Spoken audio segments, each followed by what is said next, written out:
সুপ্রভাত বন্ধুরা, কেমন আছো তোমরা সবাই? আশা করি তোমরা ভালোই আছো। রোজ সকাল আমার কেমন কাটে আজকে তোমাদের তাই দেখাবো।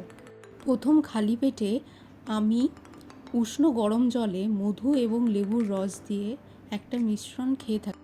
এতে আমার বডির মেটাবলিক সিস্টেম খুব বুস্ট পায়। তারপর আমি হাঁটতে যাই। ফেরার পথে আমার প্রিয় বাটারমিল্ক দেখতে পেয়ে আমি বাড়ি নিয়ে আসি। তারপর আমি ব্রেকফাস্ট করতে বসি। আমি নর্মালি এভরিডে ওটমিলই খেয়ে থাকি। শুনে তোমাদের বুঝে একঘেয়ে লাগলো, কিন্তু কিছু করার, হেলদি লাইফস্টাইল রাখতে গেলে এইটুকু তো করতেই হবে, বলো।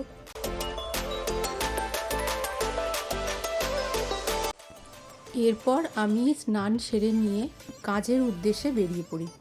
যাচ্ছি ডেভিড স্যাসন্স লাইব্রেরিতে, মেট্রোর পথ ধরে। এই লাইব্রেরিটা কোলাবা অর্থাৎ সাউথ মুম্বাইতে অবস্থিত।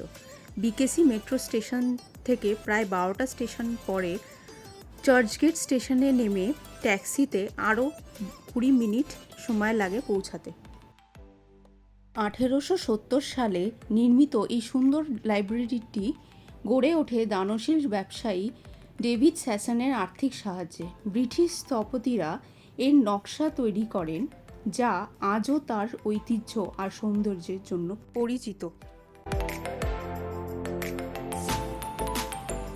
ভেতরে ফটোগ্রাফি নিষেধ ছিল, তাই তোমাদের ঘুরে বেশি দেখাতে পারলাম না, তার জন্য আমি খুব দুঃখিত।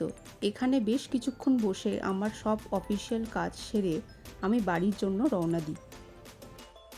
লাইব্রেরির বাইরে অনেক ছোট স্টল বসেছিল। আমার খুব গরম লাগছিল, তাই একটি লস্যির দোকান থেকে লস্যি ট্রাই করলাম। Really very rich. Seriously. So creamy. আজকে এই অবধি, আবার দেখা হবে নেক্সট ভিডিওয়। Bye bye.